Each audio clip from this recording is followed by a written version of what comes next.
Hello students, welcome to BM academy. দেখো, আগের ভিডিওতে আমরা আলোচনা করেছি bond energy and bond length, অর্থাৎ বন্ধন শক্তি ও বন্ধন দৈর্ঘ্য। তো আজকের ভিডিওতে আমরা আলোচনা করব বন্ধন কোণ। বন্ধন কোণ কী করে নির্ণয় করতে হয়? দেখো, আমাদের যে কেন্দ্রীয় পরমাণুগুলো রয়েছে, সেই কেন্দ্রীয় পরমাণুগুলোর সংকরায়ন সম্পর্কে আমরা আগেই জেনেছি।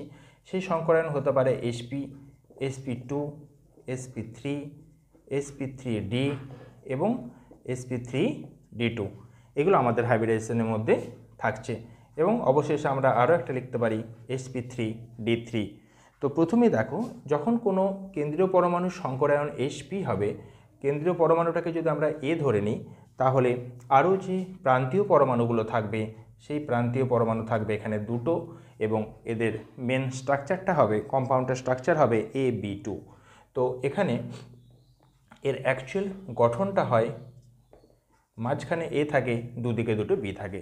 সবসময় তোমরা একটা জিনিস মনে রাখবে যে এখানে যে বন্ধনগুলো রয়েছে বা বন্ধন জোড়গুলো রয়েছে বা বন্ড পেয়ারগুলো তৈরি হয়েছে, ঠিক আছে, বা সিঙ্গেল বন্ডগুলো রয়েছে, এরা সবসময় এমনভাবে অবস্থান করবে যাতে এদের মধ্যে ডিস্টেন্স সব থেকে বেশি হয়। কারণ এরা যদি সর্বোচ্চ ডিস্টেন্সে অবস্থান করতে পারে, তাহলেই এদের মধ্যে বিকর্ষণ বা রিপালশনটা মিনিমাইজ হবে, অর্থাৎ সব থেকে কম হবে।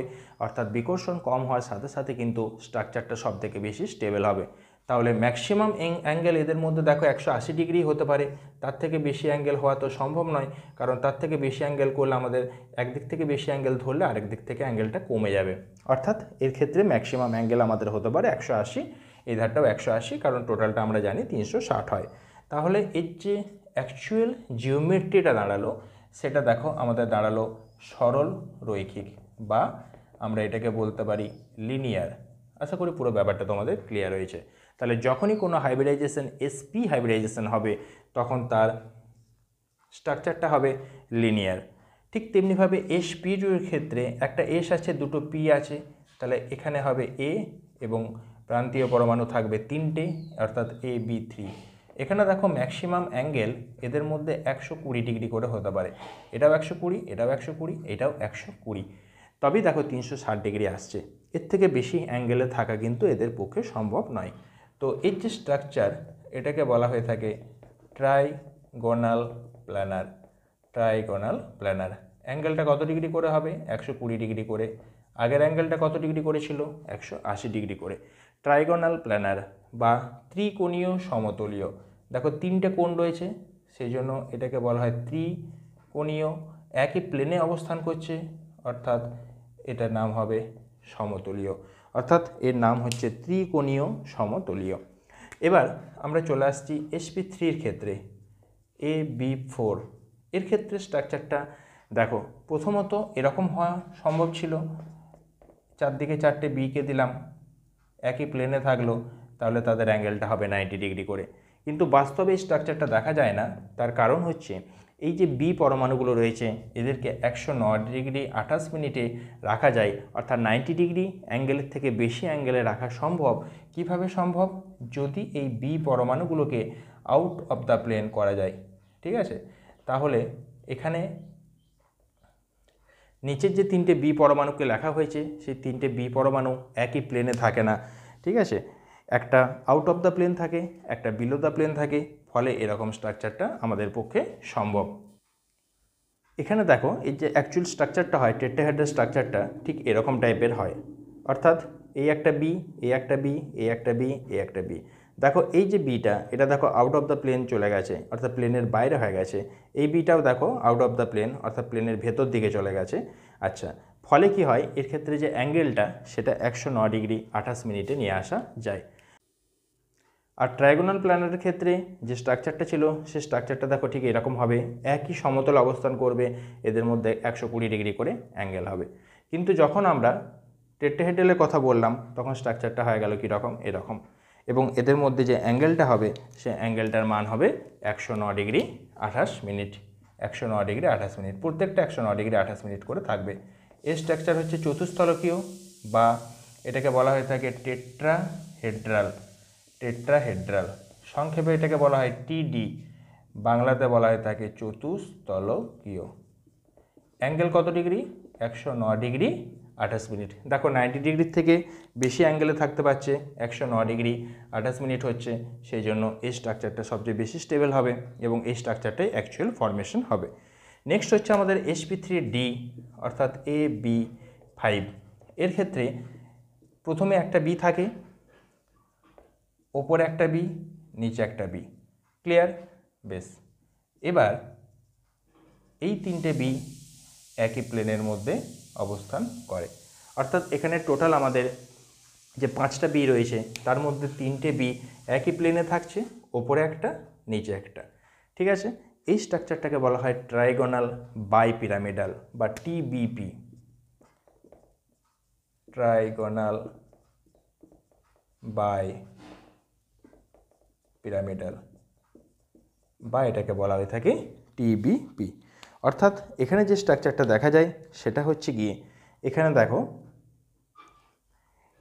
একটা বি, দুটো বি, তিনটে বি, মাঝখানে এ আছে, এরা একই সমতলে অবস্থান করছে, একই সমতলে আছে, ওপরের দিকে একটা বি আছে এবং নিচের দিকে আর একটা বি আছে। তাহলে এখানে টোটাল বিয়ের সংখ্যা হচ্ছে 5টা। আমি এখানে নিচের দিকটা দেখাচ্ছি না। আচ্ছা, এবার ওপরের দিকের সাপেক্ষে দেখো, এটা তো ট্রাইগোনাল, মাঝেরগুলো একটা, দুটো, তিনটে, এটা তো ট্রাইগোনাল হলো।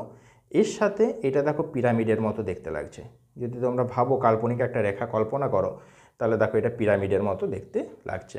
তাহলে ওপরের দিক থেকে একটা পিরামিড, আবার এটাকেই যদি আমরা নিচের দিকে বসাই তাহলে নিচের দিক থেকে আরেকটা পিরামিড তৈরি হবে, সেই জন্য এটাকে বলা হচ্ছে ট্রাইগোনাল বাই পিরামিড।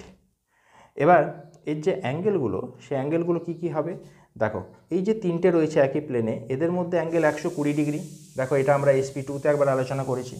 বেশ, এর সাথে এর অ্যাঙ্গেলটা হবে 90 ডিগ্রি, এর সাথে প্রত্যেকটার অ্যাঙ্গেল হবে 90 ডিগ্রি। আর এর সাথে এর পিছন দিকে যেটা দেওয়া থাকবে, ঠিক আছে, বিপরীত দিকে যে দুটো রয়েছে মানে এইটা আর এইটা, এদের অ্যাঙ্গেল হচ্ছে 180 ডিগ্রি। তাহলে এখানে যে সমস্ত অ্যাঙ্গেলগুলো পাওয়া যায় সেগুলো হচ্ছে 90 ডিগ্রি অ্যাঙ্গেল পাওয়া যায়, কারণ এই বি এর সাথে এই বিগুলোর যে অ্যাঙ্গেল সেটা 90 ডিগ্রি। আচ্ছা, এই তিনটে বি যারা একই প্লেনে আছে তাদের মধ্যে অ্যাঙ্গেল 120 ডিগ্রি এবং ওপরের বিয়ের সাথে নিচের বিয়ের অ্যাঙ্গেল হচ্ছে 180 ডিগ্রি। বেশ, এরপরে লাস্ট যেটা আমরা আলোচনা করব সেটা হচ্ছে sp3d2।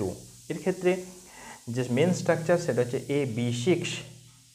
এখানে কি হয়, ওপরে একটা বি, নিচে একটা বি, আর একই প্লেনের মধ্যে এখানে 4খানা বি থাকে। ঠিক আছে, অর্থাৎ এই 4টে বি একই প্লেনে থাকে, ওপরের দিকে একটা বি থাকে, নিচের দিকে একটা বি থাকে। আচ্ছা, তাহলে এটাকে বলা হয়ে থাকে অক্টাহেড্রাল বা অষ্টতলকীয়, অক্টাহেড্রাল বা এটাকে সংক্ষেপে বলা হয়ে থাকে OH, এটাকে বলা হয় অষ্টতলকীয়। এখানে অ্যাঙ্গেলগুলো কী হবে দেখো, এই 4টে বি একই প্লেনে আছে, তাহলে 4, 90, 360, তার মানে প্রতিটা অ্যাঙ্গেল হবে এদের মধ্যে 90 ডিগ্রি করে। আচ্ছা, ওপরের দিকে যে বিটা রয়েছে তার সাথে এই যে বিটা, এদের অ্যাঙ্গেলও হবে 90 ডিগ্রি করে, আর ওপরের বিয়ের সাথে নিচের বিয়ের অ্যাঙ্গেল হবে 180 ডিগ্রি, যেটা আমরা আগেরটাতে আলোচনা করলাম। তাহলে এখানে হবে 90 ডিগ্রি আর 180 ডিগ্রি, এই দুই রকমের কোণ এখানে পাওয়া যায়। তো দেখো এটাকে অষ্টতলকীয় কী হিসাবে বলা হচ্ছে, আমরা ধরে নিচ্ছি এই যে স্ট্রাকচারটা রয়েছে, এই মিডিলে এ আছে, তাহলে 4 কোণে 4টে বি। আচ্ছা, এরা পরস্পরের মধ্যে অ্যাঙ্গেল কত, 90 ডিগ্রি। দেখো আমরা এঁকেওছি 90 ডিগ্রি অ্যাঙ্গেল ড্র করেছি। আচ্ছা, এবার এই যে ওপরের বিটা রয়েছে এর সাথে এদের অ্যাঙ্গেলগুলো হবে সব 90 ডিগ্রি এবং অপোজিট দিকে আরেকটা যেটা বি থাকবে তার সাথে অ্যাঙ্গেলটা হবে 180 ডিগ্রি। এতটা অবধি তো ক্লিয়ার। এবার দেখো এটাকে অষ্টতলকীয় কেন বলা হয়, এই যে ওপরের বিটা রয়েছে এর সাথে এই যে তলটা, দেখো একটা তল তৈরি হলো, এইদিকে আরেকটা তল 2টো, এইদিকে আরেকটা তল 3টে, পিছন দিকে আরেকটা তল 4টে। ঠিক তেমনিভাবে নিচের দিকে যে বিটা থাকবে তার সাথেও এদের 4খানা তল থাকবে, তাহলে ওপর দিকে 4টে, নিচের দিকে 4টে, টোটাল কটা হয়ে গেল আমাদের 8টা। ওই জন্য এটাকে বলা হয়ে থাকে অষ্টতলকীয়। ঠিক যেমনভাবে আমাদের টেট্রাহেড্রালটা ছিল, ওখানেও দেখো 4খানা তল ছিল। দেখো একটা তল, এদিকে একটা তল 2টো, এই পিছন দিকে একটা 3টে, আর নিচে দিকে দেখো একটা তল থাকছিল। তার জন্য 4টে তলের জন্য ওটাকে বলা হচ্ছিল চতুস্থলকীয়, আর এটাকে আমাদের 8টা তল রয়েছে, ওই জন্য এটাকে আমাদের বলা হয়ে থাকে অক্টাহেড্রাল বা অষ্টতলকীয় স্ট্রাকচার। বেশ, এতটা অবধি ক্লিয়ার হয়েছে। এরপর আমাদের যে 7 নম্বর পয়েন্টটা পড়ে রইল অর্থাৎ sp3d3, এখানে আমাদের যেটা হবে AB7। ক্লিয়ার? তাহলে এখানে মাঝখানে আমাদের এ থাকবে, ওপরে একটা বি, নিচে একটা বি, এটা নিয়ে কোনো কনফিউশন নেই, প্রত্যেকটাতে দেখো একই রকমভাবে হচ্ছে। আর যে পাঁচটা বি পড়ে রইল, একদিকে থাকবে দুটো আর একদিকে থাকবে তিনটে। এই পাঁচটা থাকবে আমাদের একই অ্যাঙ্গেলে, ওপর দিকে একটা থাকবে, নিচের দিকে একটা থাকবে। তাহলে এখানে ব্যাপারটা যেটা ঘটবে সেটা হচ্ছে ওপরের বিয়ের সাথে নিচের বিয়ের যে অ্যাঙ্গেল সেটা হবে 180 ডিগ্রি, ওপরের বিয়ের সাথে এই পাঁচটা বিয়ের অ্যাঙ্গেল হবে বা নিচের বিয়ের সাথে এই পাঁচটা বিয়ের অ্যাঙ্গেল হবে 90 ডিগ্রি করে। আর এই পাঁচটা বি যেটা আছে নিজেদের মধ্যে অ্যাঙ্গেলটা হবে 360/5 সমান 72 ডিগ্রি করে। বেশ, তাহলে এখানে অ্যাঙ্গেল হবে 72 ডিগ্রি। উপরের সাথে এই একই প্লেনে যে বিগুলো রয়েছে এদের অ্যাঙ্গেল হবে 90 ডিগ্রি, আর ওপরের বিয়ের সাথে নিচের বিয়ের অ্যাঙ্গেল হবে 180 ডিগ্রি। আর এই স্ট্রাকচারটাকে বলা হয়ে থাকে পেন্টাগোনাল। এখানে যেমন দেখো তিনটে ছিল বলে ট্রাইগোনাল হয়েছিল, এখানে হবে পেন্টাগোনাল, ওপর দিকে একটা পিরামিড, নিচের দিক থেকে একটা পিরামিড তৈরি হবে।